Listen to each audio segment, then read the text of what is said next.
Story 1. Stay in your vehicle. Back in April of 2013, I went through something that I haven't been able to talk about. I was paid a significant amount of money to stay quiet in return for signing a 10-year agreement to shut the hell up. Now that the time is up, I've considered my options. I could just let this go and never speak of it again. I won't gain anything from speaking out, and I got a lot to lose. But then again, this is just an anonymous post online. Words have less meaning that way. West Virginia. It was hotter than usual, without a whiff of wind. I was coming home from a visit to my aunt. She'd broken her leg and couldn't leave her house. I was making my way back home, taking the I-64 out of Lewisburg. It started with the radio. It was playing that one Macklemore song I'd heard 100 times over. The sound was cutting in and out in a quick staccato, then disappeared completely. I could hear cars honking up front as a line began to form. There was a sway in the trees, as if greater and greater pressure was being put on them. I could hear wind rushing against the left side of the car, forcing me to pull the other way to compensate.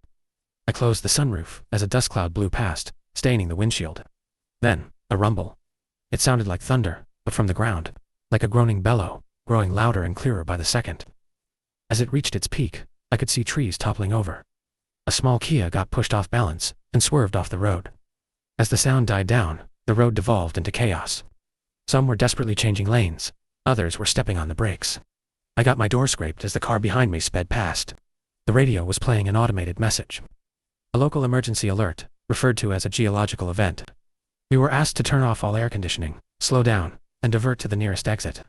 It repeated in a monotone voice. Geological event. No air conditioning. Slow down. Divert to nearest exit. Minutes passed. There was a line forming further down the road. Police officers blocking the lanes in all directions, leaving a highway exit as the only option. Some folks were trying to push past the barricades, but were forced back at gunpoint. I could see officers wearing gas masks and riot shields. We were waved in. I followed the exit and got directed to the right. There was an open field that was used as a sort of impromptu parking lot. Cars were being waved in and parked in a way that boxed us in, leaving no room for us to open our doors in either direction, unless we got parked at the edge. 4 lines of cars, with about 10 to 15 vehicles per line. Surplus vehicles were directed further down the road. The place was packed. I got stuck in the second row, about 6 cars in. Pretty much everyone around me were on their phones. I didn't have anyone to call, but there seemed to be an issue getting a signal through. The radio was still repeating the emergency message. Voices were getting louder. A man 2 cars to my left leaned out of a gap in the door, screaming at the officers to answer his question. They responded immediately with a warning shot, straight into the air. "Stay in your vehicle," they screamed. "Lock your doors. I'm not telling you again." A couple of folks were filming, but there seemed to be trouble uploading. We were losing bandwidth. It didn't take long until phone signals were completely blocked. I think a video or 2 of that officer firing into the air made it online. They were patrolling back and forth. We were told to stay in our vehicles, windows up, doors closed and locked, engines off. I could hear people talking in the other cars. Someone said there'd been a natural gas leak from the geologic event, and that combustible engines could spark an explosion. Others were talking about a terrorist attack.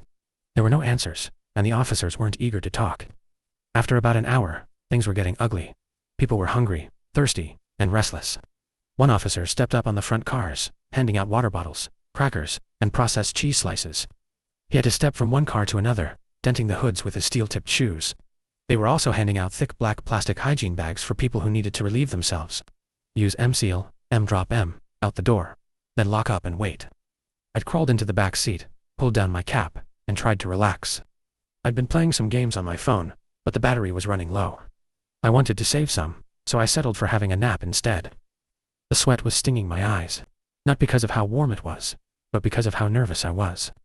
No matter what I did, I felt trapped, and the car felt smaller and smaller. I couldn't get out if I wanted to, and it physically hurt me to think about how little control I had. Is that what claustrophobia feels like?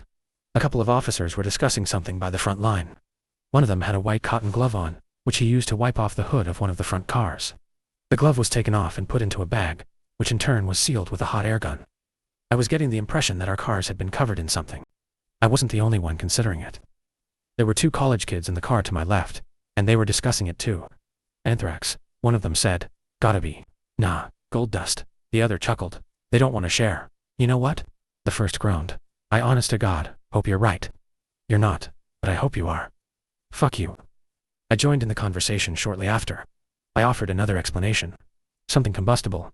Something that might blow up if we started our cars. They were willing to consider this.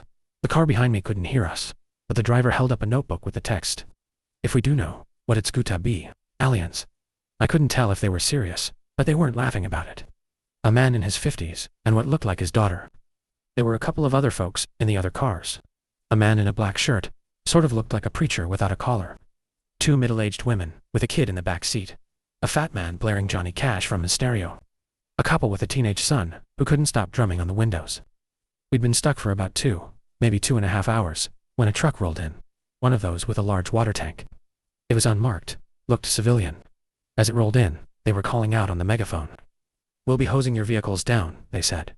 "Keep everything locked and closed. Then we'll be covering your vehicle with protective plastic, while we wait for it to dry. After that, we'll start letting you go in an orderly manner." I repeat, most of us were relieved. It was only a matter of time now. It was getting dark. They were getting up on the cars, hosing them down thoroughly. It smelled of chlorine, so maybe they'd mixed something into the water. As they came to my car, they stepped up on it and double-checked the sunroof, making sure it was locked and secured. They sprayed the car down, bathing it in chemical stink. The kind that gets stuck to the back of your throat. It took a long time for them to finish. At least an hour or 2. After that, they were rolling out a kind of plastic cover at the short side of the lot. The kind you use to protect pools, or rain covers for football fields. They used 2 squad cars to slowly drape the thing over the entire lot, securing the edges with large rocks. "Please stay calm," they called out as the plastic crawled over us. "I know this is uncomfortable, but this is for your own safety. Once the cleaning is done, you will be free to go. Stay inside your vehicle at all times," I repeat. I did as I was told. I stayed inside, and I watched that plastic cover sweep over me. It felt like getting buried alive. All lights went out, leaving me in complete darkness, accompanied only by the vague disembodied voices of the others. The college kids were talking about where they were going to go after this. Someone was honking. Not sure if it was to show support or discontent. Someone else was cheering. I took my last swig of water, washing down my final plane cracker. I got back in the driver's seat. I could hear as they finished moving the plastic cover and parking their squad vehicles. I waited patiently, figuring it'd be maybe another hour or so. They hadn't really given us a timeline, but I could breathe a little easier. Sort of. I was going back and forth between feeling empowered with my hands on the wheel, and feeling like I was stuck in a metal coffin. It was so dark, and everything smelled of plastic and chemicals. Like a car wash stuck in time. As the excitement died down, I paid more attention to the background sounds. I tried to filter out the various discussions from the nearby cars, and somewhere in the distance, I heard raised voices. It wasn't coming from the cars, but the officers. Whatever they were talking about, it was a heated discussion. An hour came and went, and people were getting impatient. More cars were honking. Others were yelling, demanding answers. I couldn't get my leg to stop shaking. The more I thought about getting out of there, the smaller the car felt. I was hyper-focusing on things I couldn't control. I was a little thirsty, and I was out of water. I needed to use the bathroom. I wanted to stretch my legs and go for a walk. I wanted to breathe fresh air and get that awful chemical taste out of my mouth. I heard cars starting, accelerating.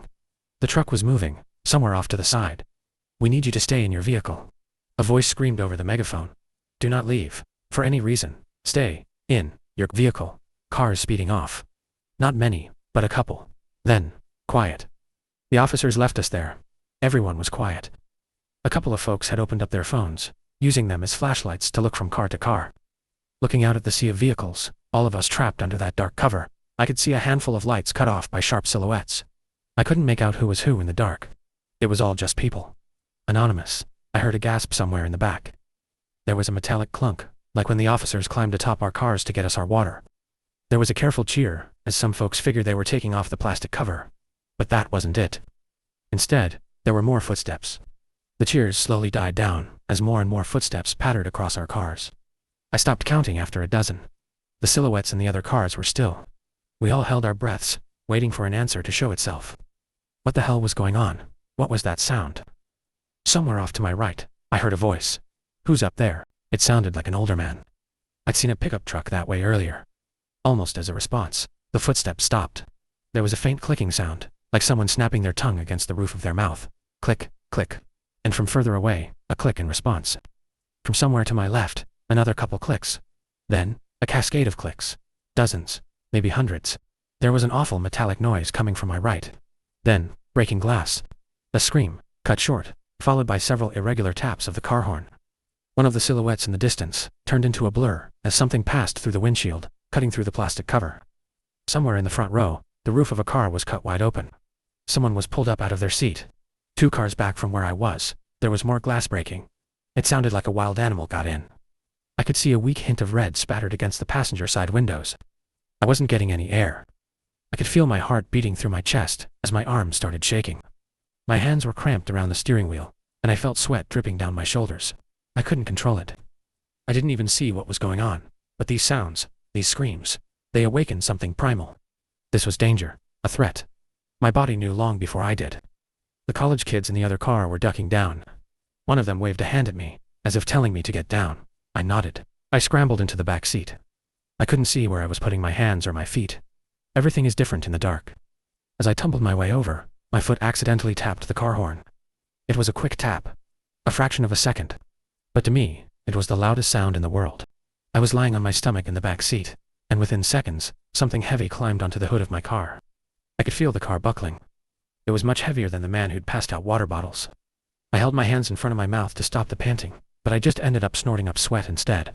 My nose stung as I bit my tongue, listening to every metallic groan as whatever was outside moved and shifted. Click, click, and from behind my car, a click in response. There were no lights being held up anymore. Everyone was cowering, going quiet. I pushed myself up against the door behind the driver's seat, trying to make myself as small as possible. I could hear the frame of the car complain as something slowly moved. When it came to my sunroof, there was a slight crack that made it stop. Another crack. I silently shook my head, as if trying to ask the car to stop. That thing was going to break, and it did. My legs were showered with glass as a big blob of plastic cover dipped into my car. Something big came tumbling into the front seat, still covered in protective plastic. It twitched and spun around. Its clicking, turning from a careful question-like noise to a never-ending barrage. It was calling for help, alerting others. And it was cutting its way through the plastic. There were footsteps coming from every direction. Some of them leaping from car to car. Some of them leaping far enough to skip a car as they hurried. I was going to be swarmed within seconds. I fumbled with my hands, accidentally cutting my thumb on the broken glass. I managed to open the passenger side door, but even at its widest, and even when pressing into the college kid's car, it wasn't enough room to get out. Still, I had to try. I pressed myself into the gap and exhaled as much as I could, flattening my chest. While the thing thrashed around inside my car, I could feel my vision going faint. Black spots popped up at the edge of my vision. My arms were going weak. And yet, by some miracle, I made it through. As my face hit the gravel of the makeshift parking lot, I felt the burn of residual chemicals. I swallowed my instinct to run, instead staying on my stomach, forcing myself to crawl under my car. There were more of them, some climbing on, some off. My chest was pressed to the ground as the weight shifted. I heard breaking glass from the windshield and tearing fabric. Something was stuck up there, and it was furious. Like a trapped animal.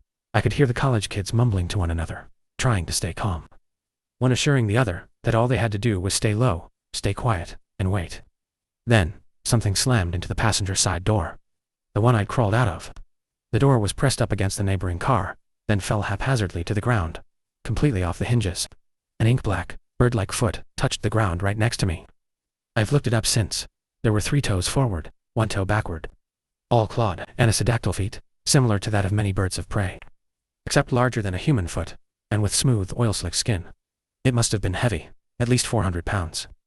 If the clicking noise came from its mouth, I can approximate that it was somewhere around 6 even to 69. Or taller, it could have been hunched over. How it managed to walk in the gap between the vehicles is beyond me, but I suspect it was very thin. It daintily walked from my car to the others, as if scanning for something. I could barely see anything in the dark, but this thing seemed to navigate it perfectly. It didn't bump into anything. There was a tap on the glass of the car behind me, to my right, and someone got startled. A short scream, and the hunt was on. This time was different. It must have caused some kind of chain reaction, as all of a sudden the plastic cover was getting torn up, left and right. People were clawing their way out of their cars. I heard someone kicking against their windshield. Another was trying to open their door. I could hear it slamming against the side of the car next to them. And off in the distance, there was gunfire. Just a couple of shots. The college kids in the car next to me slammed their doors open and followed my lead. They rolled onto the ground and under their car. There was a little more light coming in, as the cover had been torn above. Their faces were red from tears, and one of them was desperately trying to call for help on his phone. The other grabbed the phone out of his hand. A short scuffle ensued, ending with them putting on a ringtone and sliding the thing as far to the left as they could. Whatever car that phone landed under was demolished. Every window broken. Every passenger gone. I could hear the grinding as a seat was ripped in two and thrown away. In a matter of seconds, an entire vehicle was torn to pieces, as a dozen of those things swarmed it. "Shut up," one of the college kids repeated. "Shut up, shut up, shut up." Something reached under my car. It scraped against the sole of my shoe, tearing a hole all the way to my big toe. I hurried forward, scurrying like a lizard. The college kids noticed and followed suit. I don't think they thought about it too much. It was just movement, and they went for it. I made it 2 cars down before I got stuck. There was something dark in the way, and I couldn't get around it without exposing myself. I couldn't see what it was, but it didn't take long for me to figure it out. There was a meaty crunch, as if someone was biting chunks out of a piece of meat. It was struggling to get through the fabric of their clothes, making a snapping noise as threads gave way. A pool of blood rolled under the car, staining the tip of my fingers. It was still warm. One of those things were eating a victim. I hunkered down, trying to remember to breathe. And I stayed there waiting for a chance. Any chance. I must have stayed there for at least an hour, hearing every bite, every crack of bone and snap of sinew. Satisfied clicking noises. As it finished its meal, it wandered off, dragging the remains along. They were moving forward. Something heavy walked over the car I was hiding under, dragging a body along. Slowly, the footsteps disappeared. It was quiet again, and in that quiet, I found my footing. I made my way to the edge of the plastic cover. I listened one final time, pushed one of the weights away, and slipped through. They were gone, and I was out. I could feel my chest growing lighter, allowing me to breathe. I wanted to cry from relief. A breeze was picking up, drying the sweat on my brow, and carrying the smell of grass. Stepping back, I turned towards the sea of cars to see how bad the damage was. And then I saw one. It was a bit off to the side, perching on top of an old Honda. At a glance, it looked like a tall person, covered in a slick black ink. But looking closer, you could see the strange, bird-like feet, the pointed nails, the long row of shark-like teeth on a mouth that was far too wide. I froze. The thing rose to its full length, easily over 7 feet tall. It looked ready to pounce on me. I had nothing to defend myself with. I couldn't make any sudden moves. I wouldn't even be halfway under the car before that thing would be over me. 100 thoughts raced through my mind, but there was nothing I could do. I was out of options. But the thing just looked at me. It raised a slice of raw meat. Blood dripped onto the plastic cover. It looked at me curiously, taking a bite. Then, as if nothing had happened, it wandered off. Satiated, I was left there, shaking like a dry leaf. And with the last of those things gone, all that was left was the panic. It didn't take long for the officers to return. The plastic cover was removed, but we couldn't go home. Not after this. Some folks signed a waiver and were let go immediately. They weren't allowed to talk about what they'd seen, and in return, they'd get a hefty sum of insurance money. Others demanded answers, and were taken into custody for obstruction of justice. A few others still were too panicked to make any kind of sense, and had to be checked out by medical personnel. A total of 14 people died. It was described by a combination of causes: a traffic pileup, carbon monoxide poisoning, animal attack. I think there was something about an escaped convict too. Excuses all over the place, and the times were all wrong. Spread out through a couple of days to more smoothly blend into accident statistics. And if you wanted to go home and get your insurance money, you had to sign a non-disclosure. I did too. I know the college kids did as well. Goddamn miracle they made it out, but I saw them. 34 cars had to be towed. 18 people wounded, 6 seriously so. 4 people lost at least one limb. One guy had an arm ripped off halfway up his collarbone. I don't know how he survived. Most people never saw those things up close. They just remember the screams and the breaking glass. Sometimes, at night, that's all I hear too. Closing my eyes reminds me of lying under those cars, feeling the pressure as the weight shifted. I still get trouble breathing. I think a part of me is still stuck there. It stayed in my vehicle. Story 2. My wife's wedding vows were strange. I will be there for you, day or night, she said. And the time between times. That raised an eyebrow, but not my suspicions. I had blindly loved Abigail Thorpe for 6 years. At the time, her peculiar wedding vows seemed endearing. She was only adding a little sprinkle and spice to the ceremony, as she did with all things.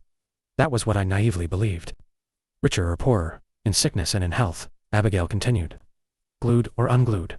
My second eyebrow raised, leveling with the first. I will protect you, I said. You will be safeguarded during your resting hours. You are my world, a vessel for my love, my prosperity, my future, and I hope to be a vessel for you. A provider, an abundant source of wealth, joy, and love. I love you, Noah, okay? I slowly replied, smiling uncertainly at Abigail's speech. Are you just trying to delay saying I do? The crowd laughed, and, ever the aspiring comedian, I grinned smugly. I was oblivious to the significance of the union being forged. I'm ready for your vows, Noah. Abigail warmly caressed my hands whilst looking at the vicar. Yes, the man stammered, dumbfounded by her vows. Right, Noah. I cleared my throat. What version of ChatGPT were you using? I didn't get anything like that. My rolled her eyes and shook her head. Fine, I chuckled. I'll be serious, okay? I summoned a deep breath, unmasking the clown to reveal a vulnerable man beneath. Abigail, there is no other woman quite like you, I said. From the moment we met, I was drawn to you. The only person goofier than me. I knew that I had to marry you, if only to prove to my parents that, comparatively, I'm not that weird. I heard my mother and father chortling from the front row. You are boundlessly kind, intelligent, and beautiful. My one and only love, in this lifetime and any lifetime, I continued, pausing for the obligatory utterances of gooey approval from the crowd. I love you, Abigail. And do you promise to be a vessel for my love? She pressed, fidgeting on the spot. That was the only odd question which didn't surprise me. It was a vow, I had requested, that we would both be love vessels for one another. Abigail had always been a poet, all teasing aside, and I viewed her entire declaration as a typical Abby oddity. The vessel vow was no different. It was just her unusual form of love language. Something sort of innuendo, perhaps, I thought, stifling a grin. I promise to be a vessel for your love, I agreed. Once the words escaped my lips, I immediately caught a glimpse of something in Abigail's eye. The fleeting reflection of a shadow in the corner of the church. It had the shape of a man. A misshapen man. And it came with the sensation of my brain being painfully clamped, only for a moment, but long enough to make me wince. Noah, the vicar asked, noticing my brief flinch. I'm fine, I muttered, shaking my head to free the pins and needles. Abigail smiled, but it was a faux smile, not the adoring one I'd come to know over the years. It is time for the declaration of intent. Do you, Noah Chapman, take Abigail Thorpe to be your lawfully wedded wife? The vicar asked. I do, I said, I twitching as I wrestled with what felt like ethereal fingernails digging into my skull. And do you, Abigail Thorpe, take Noah Chapman to be your lawfully wedded husband? The vicar asked. I do, I nodded, lips bending ever upwards. Then, by the power vested in me, I now pronounce you husband and wife. You may kiss the bride, the vicar said. The crowd roared with applause as my mouth met Abigail's pursed lips. Much like her smile, much like that entire ceremony, it was nothing like any other kiss we'd shared. I had never felt both warm and cold from her touch. I'd never felt that way from anything. It was the happiest moment of my life, yet it was clouded by trepidation, a clanging fear. But what followed was not horror. My wife and I began a whirlwind romance, a relationship deeper than the one we had prior to marrying, that swiftly flushed any doubts down the drain. The slight blip on our wedding day must have been jitters. That was what I chose to believe. But one that made the most sense. The first bump in the road came a month down the line. The topic of our living situation arose for the 100th time. From her late parents, Abigail inherited the family home and a sizable plot of land. She wanted us to move there, understandable of course. However, I resented the idea of her relatives viewing me as a gold digger. Her great-aunt once made a chastising remark that stuck with me. Everybody knows the Thorpe name, she huffed to Abigail. I've got my eye on you, Chapman. The implication infuriated me. I was already financially stable before meeting Abigail. I worked as a senior software engineer. I didn't need the Thorpe fortune. The house is yours, I told my wife. Do what you want with it, but don't feel that you have to include me. It's your inheritance. I'd rather not move into that place, Abigail groaned. Stop being so stubborn, Noah. It's not a handout, okay? We're married. What's mine is yours. Well, what about Chris? I pointed out. Isn't he interested in it? Does he not resent your parents for leaving the estate to you? He inherited a sizable sum of money, the yacht, and the lake house, Abigail said. My brother received just as much wealth as me. Does he see it that way? I asked. After all, we are talking about Thorpe Manor. That's your family's heritage. Heritage. Oh please, Chris only cares about money, my wife laughed. You need to get over this, Noah. Nobody is going to despise you for living in that house with me. Forget my great-aunt Gertrude. She's a bitter old woman. An aunt, might I add, whom my mother hated. Arguing with Abigail was like chewing skirt steak. It was tough, and it ended with Jake. Naturally, I eventually buckled and agreed to move to Thorpe Manor. In fairness, Abigail was right. I was being stubborn. I admit my flaws. Pride is one of them. In truth, I did want to move there. The property was one of unbeatable splendor, and I was secretly jubilant at the prospect of living in a manor. Marital bliss resumed. All seemed well for the following few months. Better than ever before, as I said.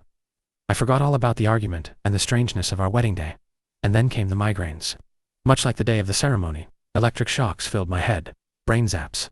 They flared up during the mornings, mostly. But the dull pain sometimes persisted throughout the day, and there were other health issues. No matter how much I slept, I was perpetually fatigued, hazy-brained, living life on standby mode.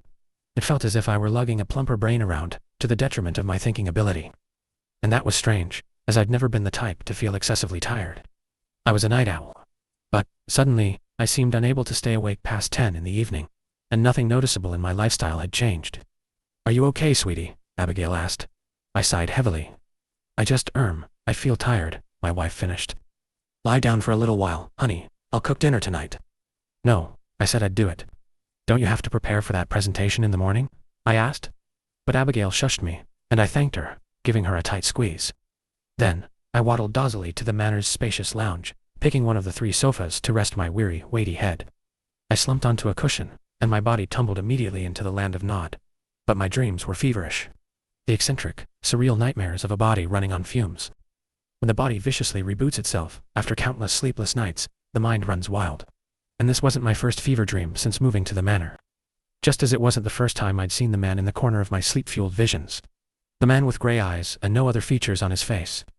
I woke from my nap around 6:30 in the evening. I'm sure I would have slept until dinner was ready, but the sound of an agitated conversation disrupted my rest. "You need to leave," Abigail urged.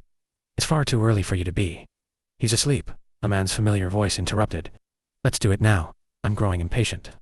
"No, dinner's nearly ready," my wife huffed. "He'll be waking up soon. There'll be time later." "Fine," a woman grunted. "At the midpoint, then." "At the midpoint," Abigail said. I squeezed my eyelids together, body trembling as I tried to decipher the coded conversation. I was racking my brain to pinpoint those voices. I was distracted during dinner. I wanted to confront Abigail about the mysterious visitors who left before I pretended to wake up. Of course, she would have known that I'd been eavesdropping, and something about the nature of their talk set me on the back foot. I felt exposed. Abigail had never made me feel exposed before. When we finally went to bed, I stayed awake with my eyes firmly shut. I anxiously awaited whatever scheme Abigail and her unknown accomplice had in store. I channeled my inner night owl, and I wasn't worried about nodding off. Nerves will keep me awake, I decided, as would the thunderstorm which brewed outside. However, I was baffled to be woken by my alarm clock around 7 in the morning. I'd failed to resist the pull of sleep, and the sinister connotations of that fact were starting to dawn on me. The exhaustion, the excruciating headaches, the strangers in our home. Something was uneven.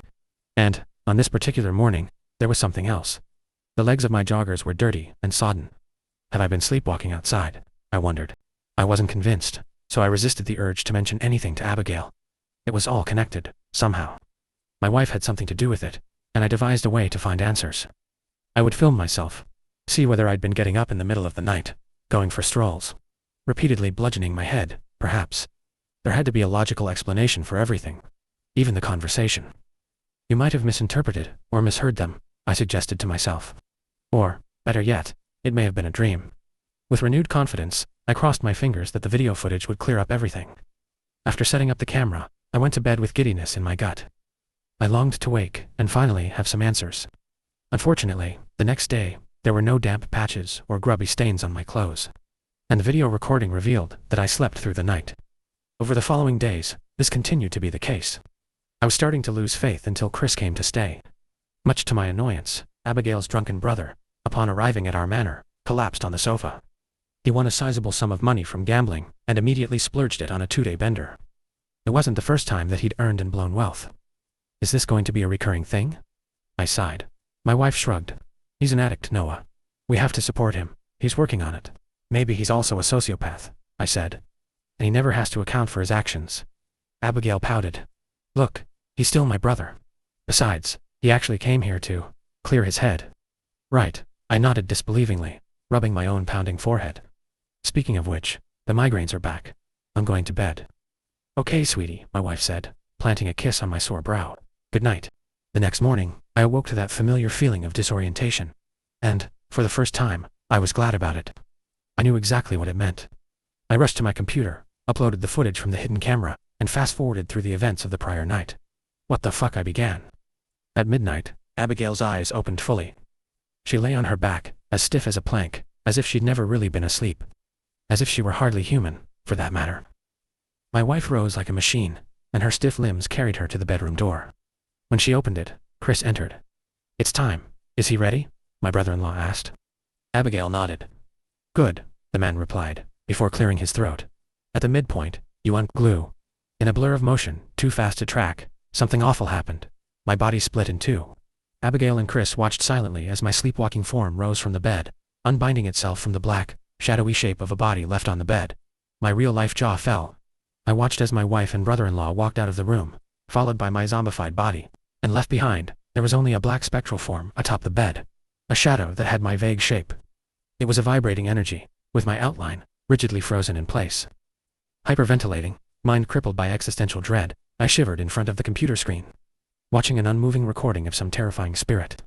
After half an hour, Abigail and Chris returned, followed seconds later by my shuffling, lifeless shell. Are you satisfied? My wife asked Chris. Never, her brother coldly replied. Are you? Yes, my wife said, tucking my body back into bed. It lay atop the black spirit. Then why do you do the same? Chris asked, offering a wicked smile. Abigail ignored him.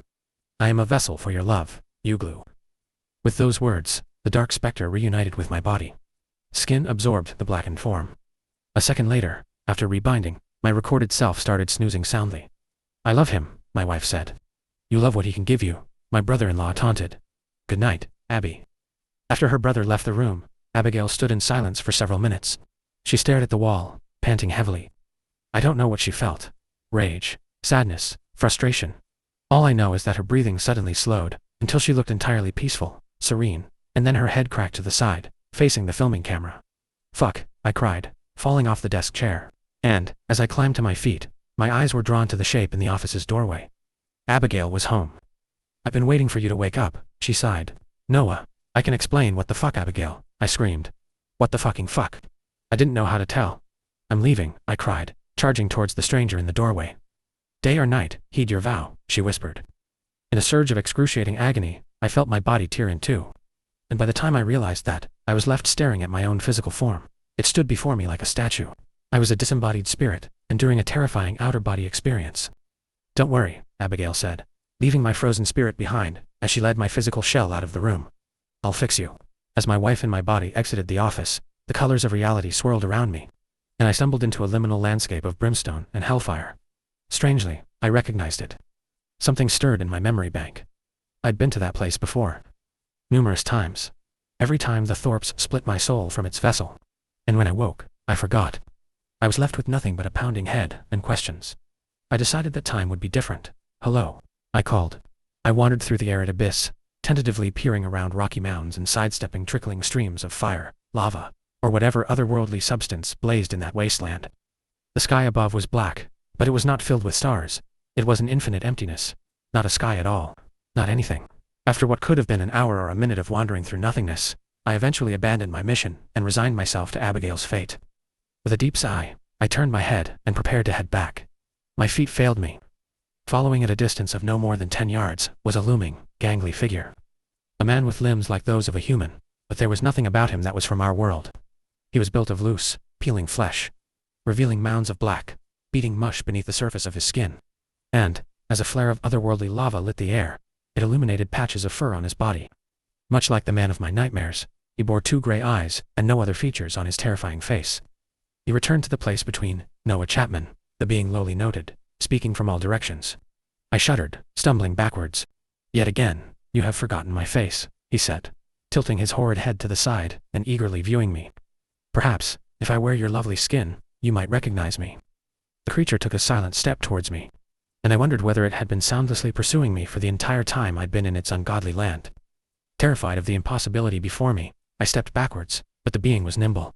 Large, omnipotent in its realm, I had no doubt. What do you want? I asked. No, he replied, inching ever closer. You should be asking what they want. I panted fearfully, retreating slowly from the approaching abhorrence. Its eyes glistened, a muted gray, swirling in endless whirlpools that threatened to consume me. What have they done to me? I asked. Where am I? Better questions, the creature replied. They tied you to Abigail, and they are using you. As for this realm, you are in the place between places. I clawed my head frightfully. Using me for what? To claim their rewards, he hissed. No souls can step over the border and enter my prison, but a soulless body safely walks through the fire. It can do their bidding. But I have a soul, and I'm here, I pointed out. This isn't my prison, it replied. This isn't anywhere. Neither of us are really here because there is no here. What do you mean? I cried. You always ask that question. I tire of explaining this, it growled. I am Temner, and I offer gifts to those who sustain me. Noah Chapman. The hovel, by the lake.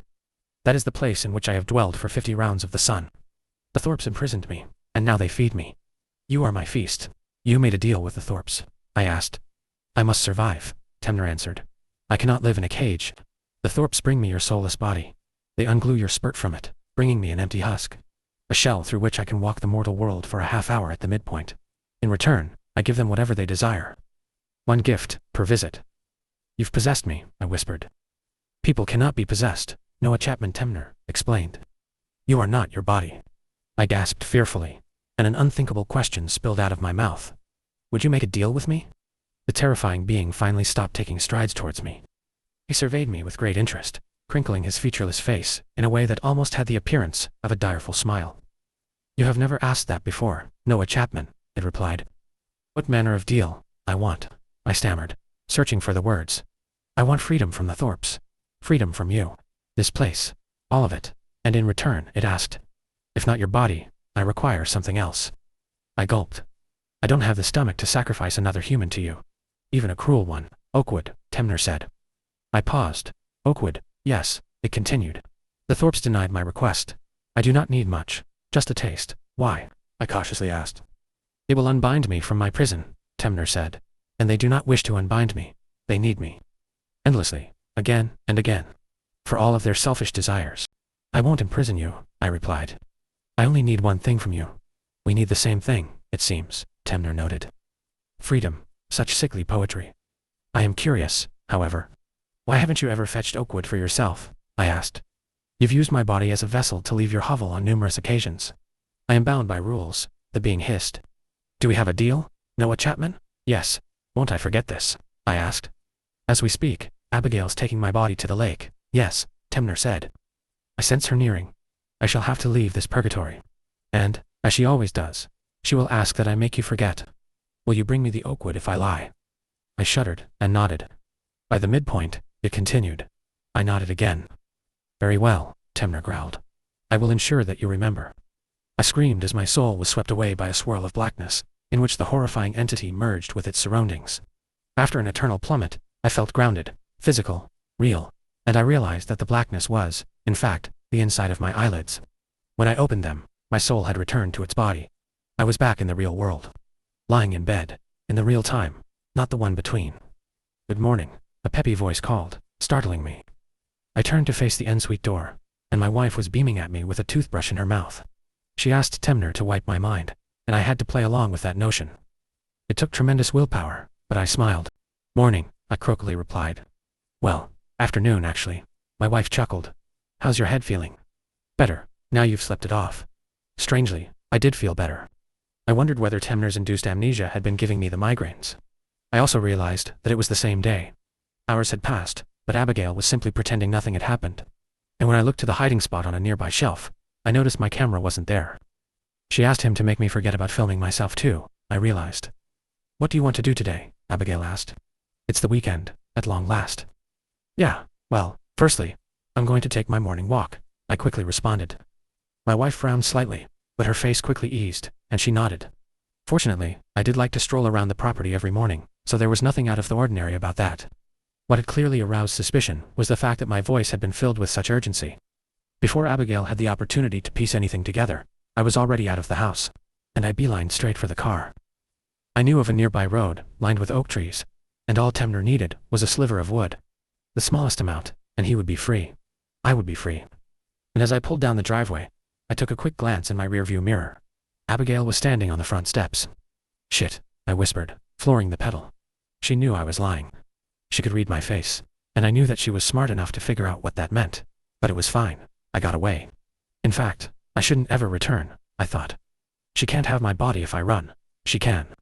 Temner's unmistakable voice whispered. Wherever you go, she can summon your vessel at the midpoint. I shrieked fearfully at the sudden sound in my head, and my eyes were drawn to the property's passing lake. It lay just beyond a small cluster of trees, the small forest. And my body drained of all warmth, when I spotted a lurking shape in the pines. Long-limbed gride, and not quite human. Casting my eyes back to the road, I floored the accelerator and slipped through the manor's main gates. As I drove along the road of trees I had in mind, my mind raced with the possibilities of what my treacherous wife might be doing to reclaim control of my body. After mounting a grassy bank at the foot of some oaks, I retrieved a penknife from the glove compartment. I was thankful that we'd been on a recent camping trip, and I flew out of the car, scrambling up the hill to reach the nearest tree. With a swift flick of my tool, I had shaved a thin layer of wood from a mighty oak beside the road.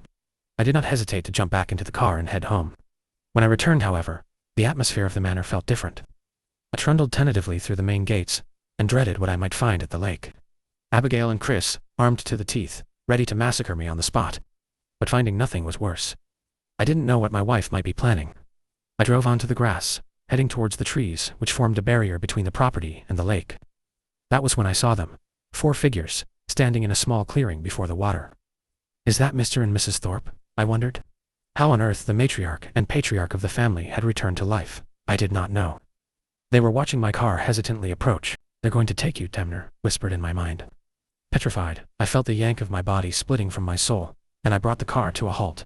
And I watched as my mindless vessel of a body clambered out of the vehicle, walking across the grass towards the demented family waiting by the lake, waiting by Temner's prison.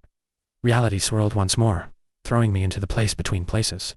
The nightmarish, darkened world of lava and terror. The horrifying being spoke from between 2 rock faces. You failed, Noah Chapman. And now they have claimed you as a vessel once more. Is my body in your prison? I asked. The being paused. Yes. I am about to utilize your vessel to the front pocket of my coat, I whispered. Temner's eyes glazed, as if he were viewing something in the real world. Oakwood. I see. Your contract will be nullified, Noah Chapman. By the power vested in me, I unbind you from Abigail Chapman. I unbind you from the Thorpes. As the world around me collapsed, so too did my spirit. It stretched into the endless abyss of blackness above me, and I woke on my knees in a dirt clearing by the lake, surrounded by a small cluster of trees that the Thorpes called a forest. Beneath me, there lay a downward, muddy slope, concealed by shrubbery and trees, the place that had been Temner's jail for an untold length of time. Before me, I saw the line which marked the edge of his domain, but I was within it. No soul can step within my prison, but I wasn't burning alive. I could tread across his land. It was no longer his prison. I had freed him. I ran through the trees, ignoring the early evening sun that slipped behind the Thorpe manor. I was free, spiritually, but I had freed myself of that wretched family physically. I jumped in my car, still sitting with an open driver's door on the grass. But it wasn't the only car around. 100 yards towards the house, Chris Ford GT was crumpled like paper in the front wall of Thorpe Manor. I wanted to escape, but I had to know. Had to be certain. I drove back to the property, getting out of the vehicle and lighting my way with a phone torch. And there, sitting in a bloody mess behind the wheel, was Abigail's baby brother. Chris Thorpe was flattened like a revolting omelet between the mangled seat and the bonnet. What was left of the bonnet? His beloved car. One of the gifts Temner had no doubt given. Shaking, I found my feet moving towards the front door. I entered the well-lit property on janky legs and found a scene of utter chaos. Overturned furnishings, scratched walls, and demolished. In the living room, I found 2 people I never expected to see again. 2 people I scarcely believed I'd seen earlier. Miranda and Harold. The late Thorpe parents. They had once more become lifeless corpses. Harold lay on his back, belly bulging and eyes bloodshot. Gold medallions were spilling out of his mouth. As I leaned more closely, eyeing the edge of particularly blood-stained right eye, I caught sight of what seemed to be a rotund shape squeezing into his eye socket. His entire body had been filled to the brim with coins. The wealth he no doubt acquired through sordid means, and Miranda lay beside him, her body compressed into a gut-spilling mess. She had been constricted by the lavish dress she wore, a dress stained red, and somehow not torn at the seams. It had torn her at the seams. Abigail, I muttered.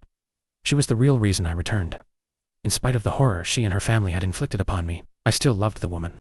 I still had to know what became of her. Temner had slaughtered the others. I knew he wouldn't have spared her. And when I reached our upstairs bedroom, my suspicions were confirmed. However, the scene was not what I expected. My wife was still alive, but horribly so. In our bed, Abigail lay in a wheezing state. She had aged beyond the years of any mortal being. Aged beyond comprehension. To the extent that it seemed cruel for Temner to keep her alive. A punishment worse than anything the others had experienced. Noah, my wife whispered, struggling to breathe with withered lungs and a crumbling body. When I walked to Abigail's bedside, I was scarcely brave enough to touch her, fearing that she might become an ashy mound in my fingers. Why did you do this? I asked. My wife tearfully mumbled. I didn't wish for cruel things, Noah. You have too. You did a monstrous thing to me, I interrupted. You stole my body, my soul. Made me a pawn that you could throw into the lion's den. Money that Dad spent poorly. Pretty things that turned Mom cold and callous. Successful investments that Chris squandered on hedonism and cruelty to others. She coughed. But I only wanted to bring them back. Mom and Dad. And then I wanted you to love me forever. I wanted us to be together forever. Wanted you to love me unconditionally. I was. Greedy too. This is his punishment. Killing me with age and heartbreak. That's a lot of wants, Abigail, I whispered bitterly. And they came at the expense of me. No, it wasn't going to hurt you, Abigail whispered, eyes fading. Look what it did to all of you, I said. I only pray it upholds its end of the bargain. My wife's eyes widened. What did you say, bargain? Did you strike a deal with Temner? Did you free it? She gasped near soundlessly, barely clutching to life. I nodded. After you imprisoned him. Imprisoned him, Abigail shuddered. Is that what he told you? We found him, Noah. Locked away in the hovel. Somebody put him there long ago. For good reason. You. Somebody else. I don't really care, Abigail, I sighed. This was the only way to free myself. My wife produced a single tear. All she had left to give. May something have mercy on your soul, Noah. For there is certainly no God left. This is Temner's domain now. As my wife faded into the pit of emptiness we all find at the end of the road, I reflected on her dying words. What use would there be in lying to me? Over the many weeks following her death, I keep wondering what she meant. Should I not have freed Temner? I know what he craved within his prison. What does he crave beyond it? Story 3. My family moved a lot. Now I know what we were running from. At first I thought it was fun. We lived in an RV. It was like an endless vacation. One week we were in LA, the next we were in Salt Lake City. We didn't know much about our lives before this. We knew we were born in Portland, and that we could never stop moving. We always knew we were a special family. I just guess we didn't know how special we were. My parents tried so hard to have kids, and almost lost hope. That's why my twin sister and I were so special to them. They're little miracles. It was annoying, but at least we knew we meant something to them. Amelia and I were fairly close, as far as siblings go. We were kind of each other's only friends, since we were homeschooled. We felt pretty isolated. We never set up camp anywhere fun. No KOA campgrounds with ice cream shops and swimming pools. Always driving off-road and living deep in the woods. I guess it was peaceful, in a way, but anyone who grew up near the woods understand it's not something you mess with. The first time I really personally realized something was up was just before our 7th birthday, when we were staying in a place in BC called Kamloops. We weren't supposed to sneak out or leave Mom and Dad's sight, but at the time, we were mischievous 6-year-olds, with a huge, unexplored forest in front of us. What do you expect? We waited until they fell asleep for the night, and snuck out of the RV through the window, which was easy, because the window was just a sheet of plastic held together by a zipper. And we set off, with nothing but a shitty lantern to illuminate the path in front of us. It wasn't long before we saw something strange, a glow. Not from our lantern. It was coming from in front of us. It didn't take long for us to see who, or what, was in front of us. It was a lady, holding a small, homemade torch. But she didn't look much like a lady. Her hair was matted and fallen out in some places. Her skin was almost blue and looked rotted. Her teeth were yellow and a few were missing, and I thought you could even see part of her jaw. She was wearing a dirty hospital gown. I didn't know where the nearest hospital was, but it had to be pretty damn far, because the last time I remember driving anywhere with a paved road had to be 3 hours before we set up our camp here. Amelia and I were frozen in fear, and, for the first time since we had mutually decided affection towards siblings was lame, I reached for her hand. That thing reached out its bony arm to us. It moaned something almost indecipherable. Like Mububu. That was enough to snap me out of it, and I sprinted away, dragging Amelia behind me. By some miracle, we had made it back to the RV, and, by some other miracle, got back in without waking our parents. We didn't get much sleep, and were far too shaken up to even say good morning to our parents, let alone tell them what happened. Would they have even believed us if we told them? Well, after what happened next, I guess they would have to. When we opened the door to the RV, we saw that the remains of what we had left out overnight, a campfire reduced to ashes, the sticks covered in charcoal Amelia and I had used to draw on the rocks, and a makeshift table with a few cans of beans, had been utterly destroyed. It wasn't too out of the ordinary to have our camp ravished by animals. We lived in the woods after all, but this was something no animal could do. This looked set up, like whatever did, it had a plan. What we saw written on the back of the RV confirmed this belief. In the charcoal sticks, someone had written, "You can't run forever on our trailer." Mom made us breakfast while Dad cleaned up the mess. We left shortly after that, and drove 4 hours, not even stopping for quick washroom breaks. Mom and Dad spoke in hushed whispers as Dad drove. I wish I knew what they had been talking about. That night, I guess because Mom and Dad could see we were shaken up, they took us for a rare treat. A dinner at a real restaurant. A shitty diner, but a restaurant nonetheless.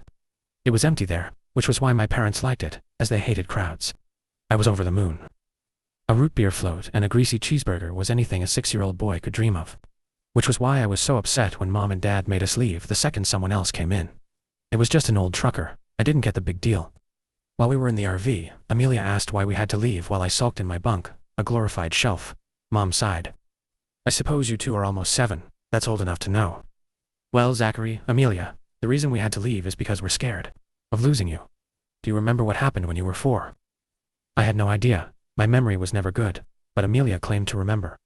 We were in Beaverton, not too far from Portland. She said that when we were 4, we were running around in a field, when a big man in camouflage and bit boots came up to us and bent down to our level. We're not supposed to talk to strangers, Amelia said. She was always a good teacher to son John. Now we're not strangers. What are your names? I'm Zach, and that's my sister Amelia. We're 4, and our birthday is July 26, 2002. I had apparently said, but I bet Amelia just said I said that to make me look worse. That's when he stopped smiling. He roughly took our hands and started to lead us away. Let's go somewhere fun, Zach and Amelia. I need to take you someplace else. My mom got teary. That's right. If your dad and I hadn't caught you just before you left, we probably would have never seen you again. I took you to someplace safe, and your dad, well, your dad, I shot that son of a bitch, in the leg. Hope he had fun crawling back to his house, he said coldly. Amelia and I shot each other glances. Okay, Daddy. I'm going to go to sleep now, she said, climbing over me to get to her bunk. That night we stopped somewhere for the night. I forgot where, probably near the interior of BC, or maybe Alberta. I looked out the little plastic window, and I saw her. I saw that fucking lady again. She was staring at me and Amelia in our bunk beds, reaching out for us with that same long, bony hand. I rolled over and tried to sleep, but couldn't, knowing she was there. Life continued on like that for a while. Anywhere we'd stop, she'd be there. Washington, there she was. Nevada, you bet your ass. Montana, better fucking believe it. Amelia and I didn't really explore much anymore. Partially because we were getting older and gradually showing less interest in that sort of thing, but partially because that experience in Kamloops traumatized us both. That didn't stop the lady from trying to get us. Sometimes we'd catch a glimpse of her on the highway as we drove by. Sometimes she'd appear right where the fire of our campsite stopped illuminating, so we could barely see her. On the rare occasion we went into public, to get supplies or food, I could have sworn I caught a glimpse of her in the crowd. Whenever she was around, I always heard that damn cry of hers, moo boo boo. After a while, she stopped scaring me. Well, as much. Everything finally made sense. The day before Amelia and I turned 14, Mom and Dad had left the RV and gave us to a rare couple. Hours of freedom as they gathered things for our birthday. We weren't parked ridiculously far from civilization, but I'd say a good hour's worth of walking. We weren't that scared. We had lived in the woods long enough to know, as long as you didn't bother the forest, it wouldn't bother you, and the lady in the hospital gown was honestly more of an annoyance than anything else. I'd even go so far to say we had almost forgotten about her. I was reading, and Amelia was rummaging around the RV for food. I was getting immersed in my book when Amelia shouted out, "Zach, come check this out." I rolled my eyes. What could it be? We had lived in this tiny RV for almost 14 years. I knew it like the back of my hand. There was absolutely no nook or cranny I didn't know about. Oh, I guess I was wrong. There, under the driver's seat cushion Amelia had pulled out for some reason, was a box. It was small and a bit squished from all the years of my dad's ass sitting on it, but we could still tell what it was. Amelia excitedly reached to open it. Inside were papers. Forget about it, Amelia. It's probably just boring documents for work, I said, but the look of confusion to horror on my sister's face was enough to change my mind. They were documents, but not for work. Birth documents, for us, but the stated parents weren't ours. I was apparently Zachary Jr., but nobody in my family was named Zachary. I looked at the father's name, Zachary. The mother was someone named Emily. Maybe we were adopted, I suggested. Amelia reached in and pulled out another sheet of paper. She shook her head and held out the next one for me with a shaky hand.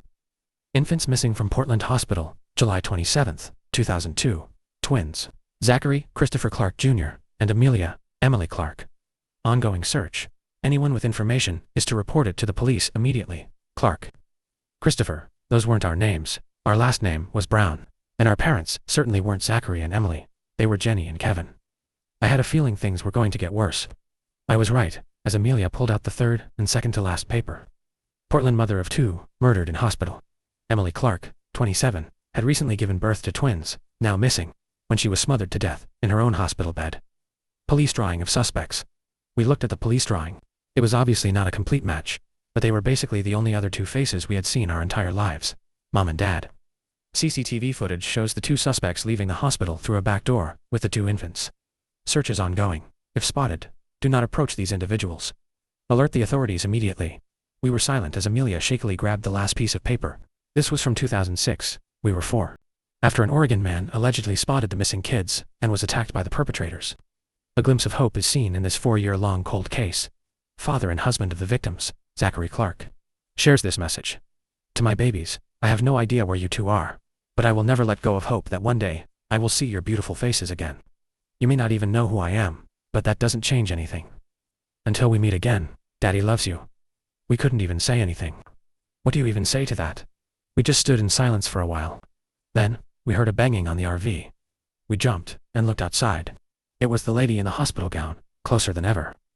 We could see her bluish-gray skin. We could see her hazel eyes. They kind of looked like Amelia's. Muhabu, she moaned, reaching out for us again. I looked down to the newspaper clipping. It had a picture of the victim on it. I held it up to the window, where she was staring at us. Muhabu, she said again. Ma, Baba, my baby. All this time, she had just wanted her babies. Amelia stepped out of the RV. I was scared at first, but this day couldn't get any crazier, so I followed. Mama, she asked, tears in her eyes. Boo, bew, she said, reaching her bony hand out once again, but she didn't run. She let her touch her face, as she gently rubbed her hand across her cheek. She did the same to me, but then pointed in the direction of the nearest town. Guguhu, she said. Go. Why? Amelia asked. Dada, our mother croaked. Dad, Zachary Sr., was he still alive? After all this time? We have 2 hours until Mom and Dad. Amelia cut herself off. They get back. Let's go quick. Although we really didn't have any idea how to get to the town, we somehow knew. Like someone was guiding us. We busted into the sheriff's office, probably looking awful. First came the questioning. Then, the DNA testing. Then, they looked for our parents. Then, they arrested my parents. Then, the news stories. And the interviews. Then, we were flown out in a plane, my first plane ever, to Portland, to meet our dad. We were quite the story. They called my parents, the wretches of the woods. They thought of them as evil witches, who stole us, and hid us deep in the woods. I guess they were right, in a way. It was weird seeing them behind bars, serving life sentences, because after all, they raised us for nearly 14 years. But that's where they'll stay. No running, no hiding. There's nowhere to hide in a cell. He burst into tears when he saw us. We didn't. It was weird. He was my dad, and all, but was he? I mean, I guess I met him when I was like a few hours old, but I just couldn't connect to him. It took a while, but we slowly got used to our new lives, in a house, with a bed and our own rooms, not running from everything, or living in the woods. It was peaceful, although most of the time I ended up sneaking into Amelia's room, because after all this time, I still couldn't be alone. One time, I got a knock on our window. We both woke up, and saw the lady in the hospital gown outside. But she looked happier, less rotten. Like she was complete again. Mama, I asked. Could she stay, and I could live with the family I craved? Like she read my mind. She shook her head. I have to go. My babies, she said, reaching her hand out to us through the window as she slowly disappeared into the night. We never saw her again after that, but we always knew she was watching us. But this time, we wouldn't run. Story for I participated in a social experiment with 5 boys and 5 girls. All of the boys died. Please help me. I'm stuck in my room, months after surviving the most traumatic experience of my life, and according to my doctor, I'm developing agoraphobia. But I don't think he or my family understand that I'm in literal fucking danger. I haven't slept in what, 3 days? I can't eat, and I've locked myself in here for my own safety, as well as my father's and brother's. I have no clue what to tell them. Fuck, I don't even know where to start. I try to explain, but the words get tangled in my throat, like I'm choking on a tongue twister. And I won't tell you why my hands are slick, with blood sticky, wet, and fucking vile. I can still feel it, like there's something lodged deep inside me. So deep, not even my dad's penknife can reach it. I've spent most of the week hunched over the bathroom sink, watching dried blood swirl down the drain like tea leaves. I've carved into my ear so many times the sting of the blade doesn't even register anymore. But you have to understand, if I don't get this thing out of me, they'll find me again. And this time, I'm not sure I'll survive. First, let me make this clear. This isn't some attention-seeking bullshit. I know what I went through seriously fucked with my head, but like I keep telling everyone, I know they're not done with us. My doctor thinks I'm crazy, and my dad is considering sending me to a psych ward. Mom is different. She's been on the other side of my bedroom door all day, guarding me, protecting me from them. Dad says it's PTSD, and maybe that's part of it, but I'm also being hunted. Maybe a psych ward is what's best for me, but they'll find me just like they've undoubtedly found the other four. I've never felt so helpless, so hopeless, so alone. Dad is convinced just because Grammy had schizophrenia, I must have it too. Mom told him to leave, like I said, for his own safety. This is me screaming into the void, because I have nobody else to talk to. I'm 17 years old, and back in July, my mom forced me to join a social experiment which was basically non-televised Big Brother, but for Gen Z. I wasn't interested. Last year's summer camp had already been a disaster. A kid caught some virus. He didn't die, but he got really sick, and they said it had something to do with the lake. Luckily, I didn't swim in it. Camp was cancelled, and for months afterward, I had to go in for bi-weekly checks to make sure I wasn't infected. I thought this summer would be less of a mess, but then Mom gave me an ultimatum. Either I join a summer camp or extracurricular like my brother, or she'd send me to live with Dad. For reasons I won't explain, yes, I'd rather risk contracting a disease than spend the summer with Dad. His idea of a vacation is dragging my brother and me to his office. Now that Travis and I are old enough to make our own decisions, we avoid him like the plague. The divorce just made it easier. Mom never stops. She either works, runs errands, or creates new jobs so she can stay busy. When we were younger, she was diagnosed with depression. A lot of my childhood was spent sitting on her bed, begging her to get up, or being stuck in Dad's office, playing games on his laptop. Now Mom makes up for all that lost time by being insufferable. She thought she was helping. But in reality, I was being smothered. When I wasn't interested in participating in her summer plans, my mother already had a rebuttal.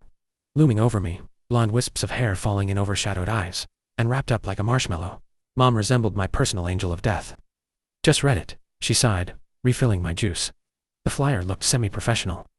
If you ignored the Comic Sans, it was black and white, with a simple triangle in the center. I'll admit, I was kind of intrigued. 10 teenagers, 5 boys, and 5 girls all, living together in a mansion on the edge of town. It sounded like a recipe for disaster. 2 days later, we got the call. I was in the terms raised brows. I wasn't allowed to use my real name. Instead, I had to pick from a list of traditionally feminine names, whatever that meant. Marie, Amelia, Rosa.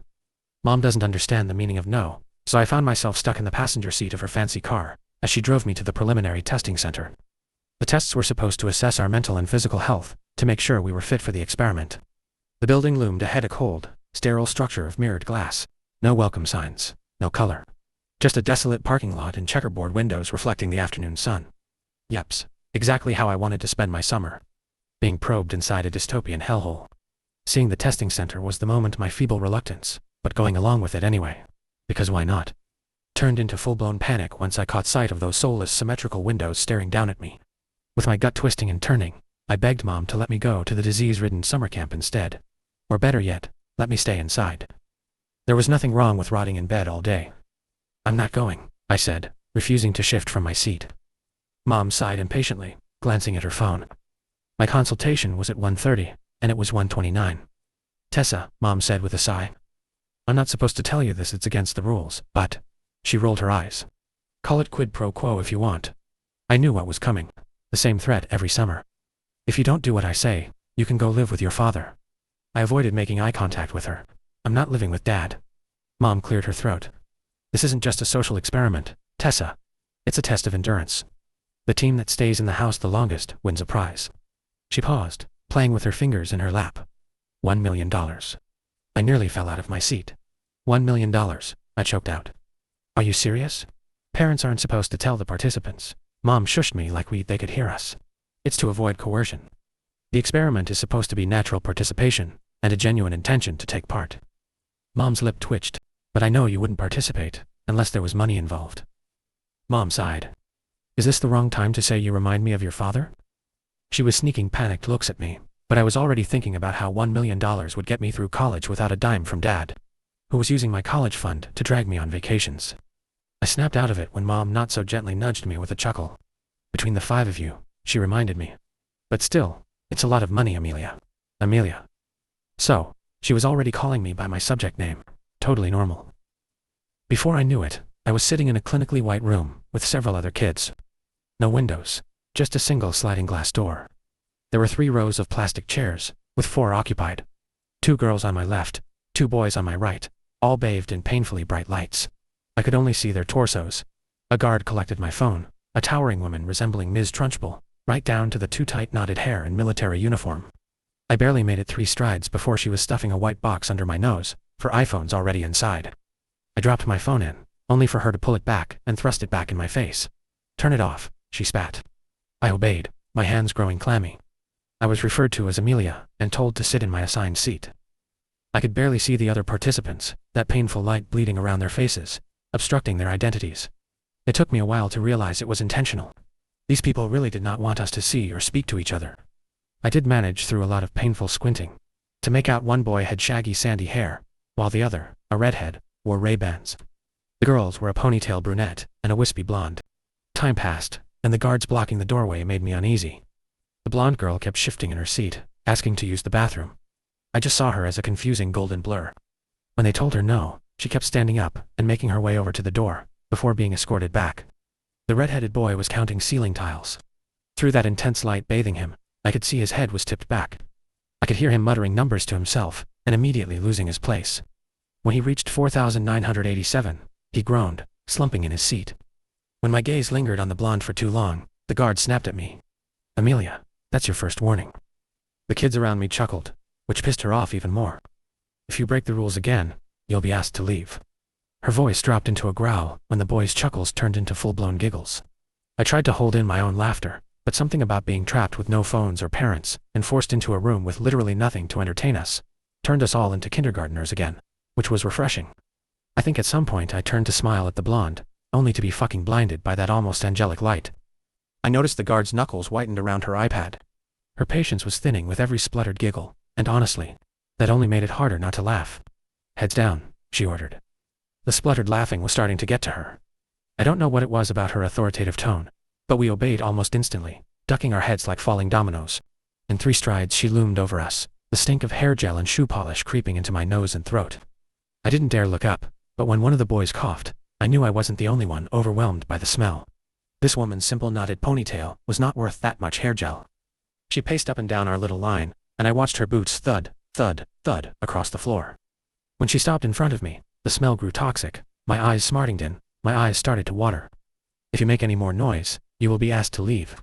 With $1 million hanging over my head, I didn't. Luckily, after hanging my head for what felt like 2 hours, my name was finally called. The afternoon was a literal blur. I was welcomed into a small room and told to perch on a bed with a plastic coating, the kind they have in emergency rooms. I went through my usual checkup. They measured my height and weight and drew some blood. According to the man prodding and poking me, my physical health was perfect. During the mental health tests, I answered a series of questions about my well-being, confidence, social life, relationships, and overall attitude toward life. I studied the guy's expression as he ran through the questions, and I swear he didn't even blink. He looked about my dad's age, maybe a little younger, with a receding hairline. He wore casual jeans and a shirt under a white coat. "All right, Amelia.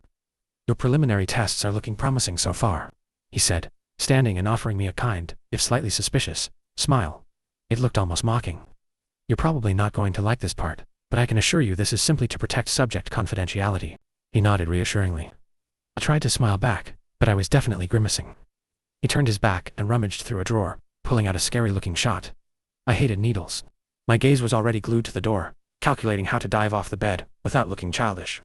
I jumped when a screech echoed from outside, reverberating down the hallway. It was one of the guys. Before I could move, the doctor was in front of me, his warm breath in my face. "Open wide, Amelia." I did, opening my mouth as wide as I could. He chuckled. "Your eyes, Amelia. Open your eyes as wide as you can, and try not to blink, all right." Another cry echoed, louder, this time, the same boy. Thundering footsteps pounded down the hallway. No, let me go. Get the fuck off me. I don't want to. MMPHH, PHMMMPHMMM. I found my voice, though it came out as a whimper. "Is he?" "We're having slight trouble with one particular subject," the doctor murmured, his gloved fingers forcing my left eye open. "He is afraid of needles." His tone was gentle, and the knot in my stomach loosened. I barely felt the shot as I focused on counting the ceiling tiles. He pricked both of my eyes, and when it was over, he told me to blink 5 times and open them again. "It's not permanent," he said, though his voice sounded strange. It wasn't just my vision, it was messing with voices too. "It should wear off by the time you get home." He helped me stand. If you're still experiencing blurred vision after 6 p.m., don't hesitate to contact us. Blurred vision. At first I didn't understand what he was talking about, until my gaze found his face, which was shrouded in an eerie white fog. I couldn't blink it away. It wasn't that I couldn't sit. It was as if my ability to recognize faces had been severed, like someone had driven a pipe through my brain. After temporarily blinding me, they released me from the room. I was maybe 4 steps from the threshold, when I nearly tripped over someone. No, it was more like I almost fell over them. I couldn't see faces, but I saw what looked like the shadow of a guy sitting on the floor, arms wrapped around his knees. He was wearing a hospital gown that hung off his thin frame, and his bare legs were bruised, as if he'd had too many shots. Strange, I hadn't been asked to change clothes. This kid was trembling, rocking back and forth, heavy breaths rattling his chest. I guess the tests were different for guys, probably more intense than just some mental health questions and shots in both eyes. Blinking rapidly, I tried to see through the fog, but he had no identity, just a confusing blur on the edges of my vision. He looked human, but the harder I tried to focus, the more uncanny he seemed, like a silhouette bleeding into a shadow that was almost human, and yet there was something wrong. From his sudden, sharp breath, I knew he saw the same thing. I was the ghost hovering in front of him. Not wanting to break the rules, I sidestepped him, nearly tripping over my own feet. The drugs in my eyes, or whatever the fuck they were fucking with me. Did they really have to blind us to prevent us from communicating? Surely, that had to be illegal. Tessa. The voice was drowned of emotion, of humanity, masking any real emotion. But I could still hear his agony, his desperation, and his joy. When bony fingers wrapped around my arm, nails digging into my skin, I froze not just from the touch, but from his agonizing wail that followed. He was crying, but it didn't sound human, like a robot was mimicking the tears of a human being. "It is you," he whispered, his voice splintering in my mind. How did the stranger know my real name? Something ice cold crept down my spine. Could he see me? I stepped back. His fingers slipped from my arm one by one. He swayed, and so did his foggy, incoherent face. His torso was easier to make out. The boy was skinny, almost unhealthily so, his clothes hanging off him. "Don't move," he whispered. "They're watching us." I was aware I was backing away before he was suddenly in my face, his breath cold against my skin. Too cold. "You need to listen to me, because I'm only going to say this once." I noticed what was sticking from his wrist, a broken tube still stuck into his skin. He'd torn out his IV. What did this kid need an IV for? "She," he whispered. I didn't say anything, I replied. He laughed, which was a strange, choking sound through a robotic filter. "You sound like a Dalek," he giggled, barely holding himself together. Then, without warning, he grasped my arm tighter, drawing a small screech from my throat. "They keep calling me. What's the word again?" His laughter turned hysterical, nearly toppling him over. It was drowned out by more screeches, probably from the drugs masking his real laugh.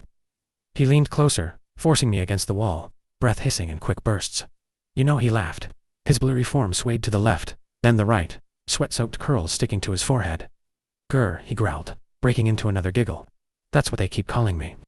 The boy who knew my real name didn't stop to talk. Instead, he flicked my nose, before catapulting into a run in the opposite direction. The doors flew open, and a group of guards charged after him. After that weird encounter, I somehow found my way back to my mother, who was also a blurry face. She hugged me and asked how it went. I told her I didn't want to continue, and of course, she was like, "Well, you haven't even given it a real try, Tessa. It might surprise you." I was too disoriented to tell her I was partially blind. Thankfully, the blur wore off after an hour, as soon as we left the testing center. Mom was reluctant to pull me from the program, until I told her they stabbed me in the eye and temporarily blinded me. I had to beg her to not go back and murder that doctor. Mom was ready to be insufferable again, but this time I actually wanted her to act like a mama bear. But once a contract is signed, not even a parent can break it. So, it was either I participated in the experiment, or my mother would be sued. That's how I found myself standing in front of a towering mansion under a dark sky. The place was beautiful, but had a macabre, Addams Family vibe. I'm not sure how to describe it because my clumsy words won't do it justice. It was a mix of modern and ancient crumbling brick walls, paired with sliding glass doors. A towering statue of Athena loomed over the fountain in front of me. I snapped a quick photo with my phone, captioning it "Prison for my 100 Instagram followers," before another female guard promptly confiscated it. All of the guards were female, I noticed. No men. I was only allowed one suitcase for clothes and essentials, so I dragged along a single carry-on. The organizers were a brother-sister duo of young scientists named Elizabeth and Nathaniel. They looked and acted like twins, finishing each other's sentences and mimicking expressions, which was unsettling. Elizabeth was the outspoken one, and she refused to call me by my real name outside the experiment. She was stern-looking, with dark hair tied into a ponytail, so tight, it probably gave her headaches. Nathaniel was quieter, not really a talker. His smile never quite reached his eyes. He looked disheveled, to say the least. His white shirt was wrinkled, thick brown curls hanging in half-lidded eyes. Nathaniel reminded me of a college kid, not a scientist. I greeted them with a forced grin, well aware that I was practically being coerced into this experiment to keep my mother out of legal trouble. Elizabeth kept asking, "Are you excited?" So I played along with, "Yes. I'm so excited to be stuck in a mansion with strangers for 3 months." When the others arrived, we were separated into 2 groups, boys and girls. I wasn't a fan of immediately being divided. I recognized a couple of the kids from the testing center, which were the redhead and ponytail brunette. The redhead was the first to arrive after me, and he looked completely different from the scrawny kid I remembered. Without that obstructing light, he had freckles and wide brown eyes that flickered to me once, before avoiding me. He was definitely on his school's football team, broad-shouldered, and boyishly handsome, but his eyes kept drifting to my chest. He didn't even greet me, instead, shuffling over to the boys' line. I tried to start a conversation, mentioning the testing center, but he just snorted and turned away, fully turning his back to me. When the girls arrived, I was comforted. Abigail, the anxious blonde, who was definitely the girl from the testing center, greeted me with a hesitant hug, instantly making her my favorite person. Esme, the ponytail brunette, was quick to pull Abigail away from the boys' prying eyes. Esme was tiny, but had a big personality. The moment she stepped out of her Uber, she grinned at me and introduced herself as the future president of the United States. The last 2 girls were Rhea and Jane. Rhea was the influencer type, acting as if we should all recognize her on sight. Jane was exactly what her name suggested. Plain Jane. She wore a white-collared shirt, a simple skirt, and a matching headband. I didn't fully get to know the guys that first day, but I did catch their names. Freddy was the guy who would not stop talking about his dog. The only way I can describe him is to imagine Tom Holland's Spider-Man, only with a Long Island accent. He greeted me with a grin, before somehow tripping over his own feet. Then there was Adoma, quiet, laid-back guy, who definitely smuggled weed in his pack. His trench coat practically screamed pretentious film student. He wouldn't shut up about wanting to show us his collection of Serbian films. Jun, a Southeast Asian kid, was the joker of the group. His magic tricks were surprisingly good, leaving us all speechless. Finally, there was Ben, who stood apart from the group, his eyes narrowed. I figured I was being paranoid, but he was definitely assessing each of us. He watched Freddy jump around like a child, and Jun, not so subtly flirting with Abigail. This guy was definitely a sociopath, I thought. He was calculating each of us. When his penetrating gaze found mine, I averted my eyes. Then there was Mr. Ignorant, Kai. He wasn't as bad as I initially thought, though. When we headed inside, he apologized. "Sorry about earlier," he said, fidgeting with his hands. "I don't know why I did that." After that little exchange, Kai became an unlikely friend. The rules were simple. Live in the house without adults, for 3 months. The organizers explained that we would be monitored the entire time, and whichever group stayed inside the house the longest would win the $1 million prize. We were allowed 1 hour of outdoor time per day, with mental and physical health specialists on standby. Just like I thought, Ben, now knowing our personalities, took charge, gathering everyone in the foyer to assign sleeping arrangements. Girls upstairs, boys downstairs. The first month was surprisingly fun. All 10 of us got along, setting up house rules and a rota for cooking. With Freddy, an unlikely chef, we ate like royalty. There were friendships that blossomed, and not much flirting, which I expected. It felt more like a summer camp than a social experiment. The mansion was huge, with 10 bedrooms, 4 bathrooms, and even an indoor pool, where I spent most of my time. I had my own little circle. Abigail, Kai, and me. Abigail confessed that she was an orphan, and Kai admitted he struggled with body image issues and the pressure to be perfect for his parents. Those days, with the 3 of us lounging by the pool, were nice. Freddy joined us sometimes, diving into the pool and immediately ruining the conversation. Our little personal heaven started to spiral when we ran out of luxury items. I vaguely remembered being told when we ran out. It was everyone's fault. Ben kept sneaking snacks up to his room, and Freddy was stealing for him, because that fucking sociopath already had the poor kid wrapped around his little finger. Jun baked cakes that no one ate except him, with way too much frosting. Even Abigail and I held picnics by the pool with expensive cheese and chocolate, so we weren't innocent either. However, Freddy got the most blame, since he admittedly was a little too obsessed with making every night a celebration.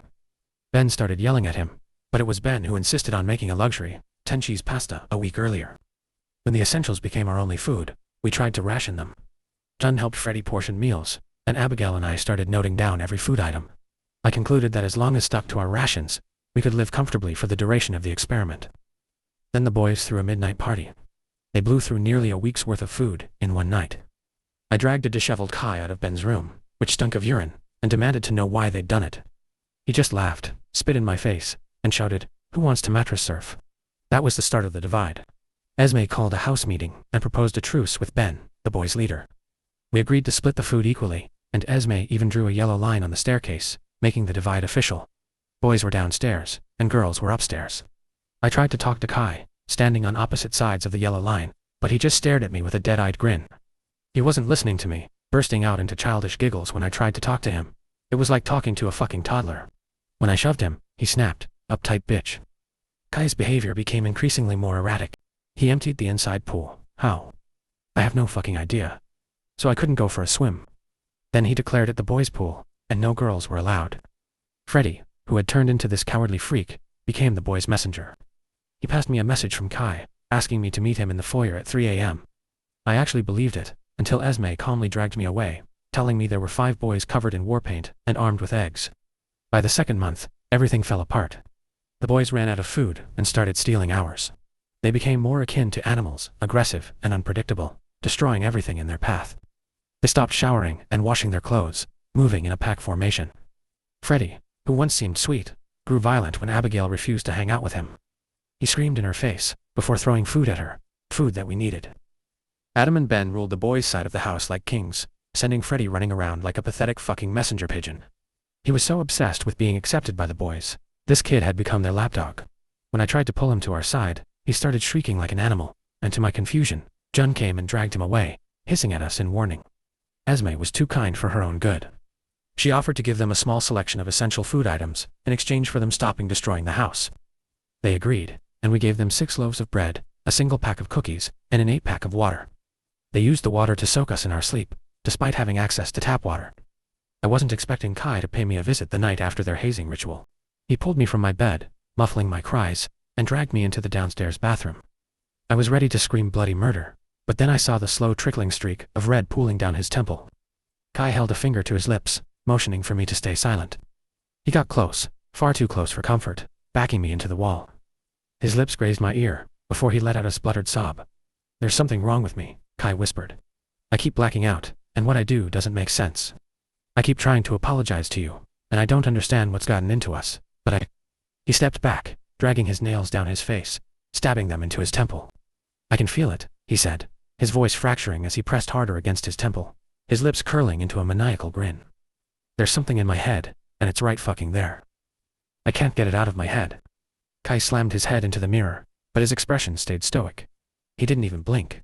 "I can't think," he whispered, tearing at his hair. "I can't fucking think straight, and I can't." I watched his eyes seem to dilate, the edges of his lips crying out for help, slowly curl into a smirk, his arms falling by his sides. When he shoved me against the wall, the breath was ripped from my lungs. He kissed me, but it was forceful, and it hurt, the weight of his body pinning me in place. Kai's eyes were wide, his gaze locked onto my body, drool spilling from his lips and trailing down his chin. I shoved him back with a shriek, and he stumbled, blinking rapidly. I don't know why I did that. The boy broke down, trying to stifle his own hysterical sobs. With an animalistic snarl, he punched the mirror, and it shattered on impact. His breaths were heavy, spluttering on sobs. "You need to get it out." Kai grabbed a shard of glass, stabbing it into his temple. "Please." His expression crumpled. "Get it out." "If I can get it right here." He stabbed the shard into his ear, blood pooling out. "I'm so close, Amelia," he sobbed, clawing at his face. "So close, so close, so close." When he stabbed the shard into his cheek and burst into hysterical giggles, I remembered how to run. I could still hear him, his cries echoing down the hallway. "Get IT out, get IT out, get IT out." That night, after no communication from the outside world, I made sure to lock the 5 of us girls in Abigail's room. I was terrified of Kai, and as the night went on, the boys began to thunder upstairs, Wolf whistling and laughing, pounding at our door. I wasn't sure when and how I'd managed to fall asleep, only to be woken around 4 a.m. by a screeching sound and Elizabeth's voice calmly telling us to keep our eyes shut and leave the premises. And no matter what happened, we could not open our eyes. But I didn't have to see. I could already feel it, something sticky pooling between my bare toes, as we left our room. Elizabeth's voice led the 5 of us downstairs, and I'll never forget the sensation of slipping in something wet and squishy, that oozed and slicked the back of my bare soles. 24 hours later, we were informed that all 5 boys were dead, presumably killed by an animal that had gotten in. But that wasn't true. For 2 weeks, I stayed in the facility for more tests. Elizabeth and Nathaniel told us to be as honest as possible, but when the other girls started to speak up about that night, they were promptly removed from group therapy. Esme was the first. The girl who I looked up to broke into a hysterical fit, attacking 3 guards. The next time I saw her, she wore a dead-eyed smile. I did try to ask her about that night, only for her expression to go blank, her smile stretching wider and wider, almost inhuman.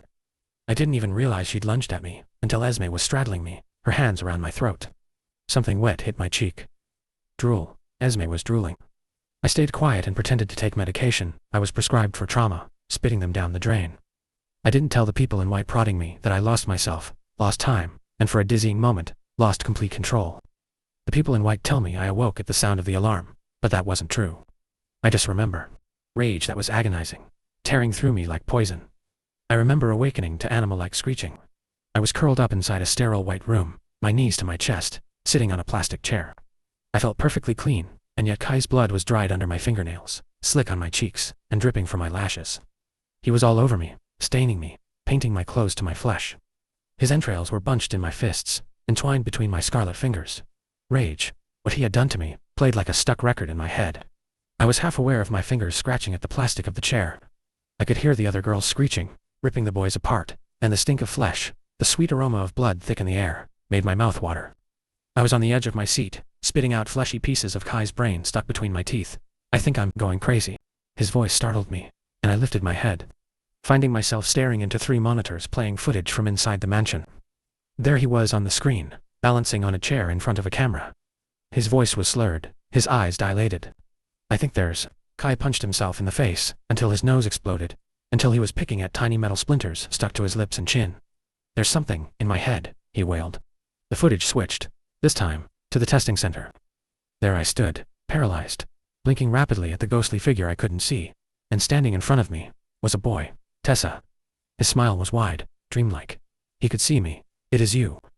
I felt something come apart in my head, unraveling, especially when I was painted head to toe in him. But the thought was burned away before it could fully form. The footage flickered to a smiling Elizabeth, with her arms folded. "It's okay, Amelia," she said. "We all knew the girls were going to come out on top. From the moment we are born, women are made to be the hunters, while men, who of course mentally devolve with animal-like traits, are the hunted." She laughed, only for Nathaniel to grumble something behind her. Proving this to my stubborn brother was of course a chore, but now he knows. Elizabeth's eyes were manic. The future is female. Women will climb towards the top of the food chain, while men, our pathetic little boys, will regress to mindless beasts. I took in every word, squeezing entrails between my fists. "All right, Amelia, I want you to repeat what I say, all right? And you can go finish your meal. I bet you're excited." She leaned forward. "I'm sure you're looking forward to stage 2 of the experiment. Now, what happens when the hunted fight back?" The woman clapped her hands together. "Even better. Why don't we see what happens when the hunters are let out of their cage?" "Just get on with it," Nathaniel said, from behind her. "Stop fucking gloating, sis." I found myself mimicking Elizabeth's smile, my lips spreading wider. "It was a bear that killed the boys," she said, in a sing-song voice.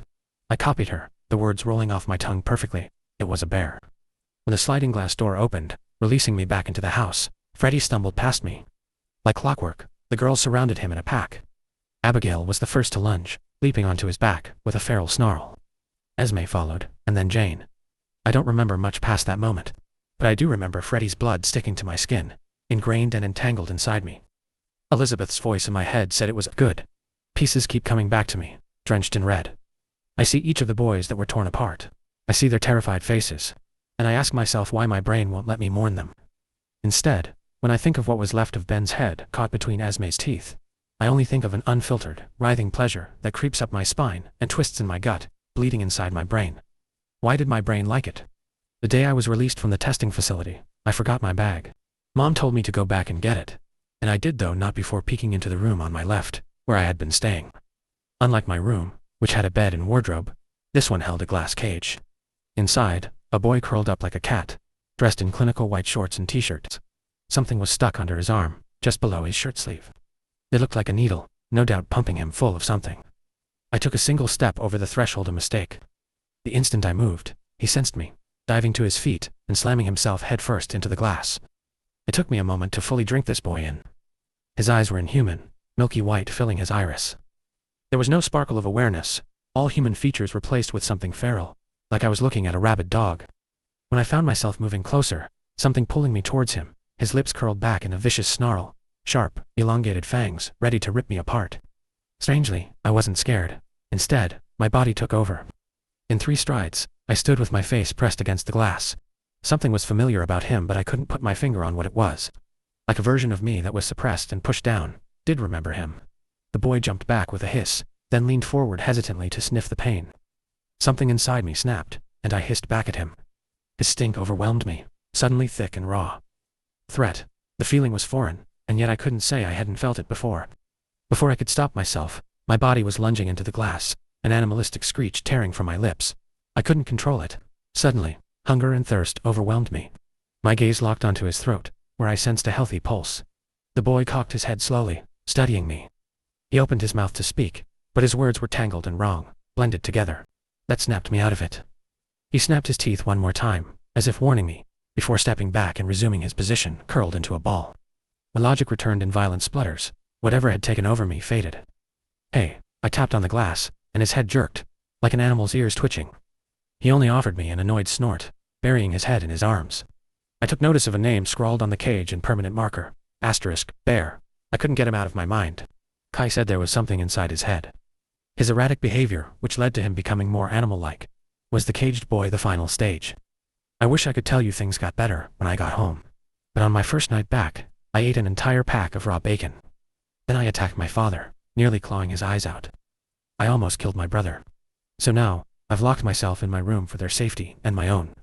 3 days ago, I was formally invited to participate in Stage 2. It will take place from October to December. The bastards covered the first stage up. According to my town, the boys don't even exist anymore. I suspect their families have been paid off, or something more nefarious. Whoever or whatever was in that cage at the testing facility is Stage 2. Mom said no, fucking obviously. Unlike Dad, she believes something is wrong with me. After examining me herself, she refuses to involve outsiders. Mom found a tiny incision behind my ear. She told me to leave it alone and promised to get me real help before whatever it is activated. But she's as scared as I am. She won't go to work. She just sits in front of my bedroom door, waiting. I've tried to copy Kai. Whatever they put inside his head, they put inside mine too. But no matter how many times I force the blade of Dad's penknife into the back of my ear, I can't find anything. Still, I know something is there. It's why I can smell Mom's scent so clearly. And no matter how hard I try to push the thought away, all I can think about is tearing out her throat. I know the other girls are waiting. I can already sense them crowding around the house, waiting for their kill. Mom is right behind the door with a baseball bat. We've been talking. I told her to kill me the second I stop responding to her voice. She's not going to let anything or anyone hurt me. But I'm terrified she's going to have to use her weapon on me, or one of my girls. Because I don't think I'm her daughter anymore. I don't think I'm fucking human anymore.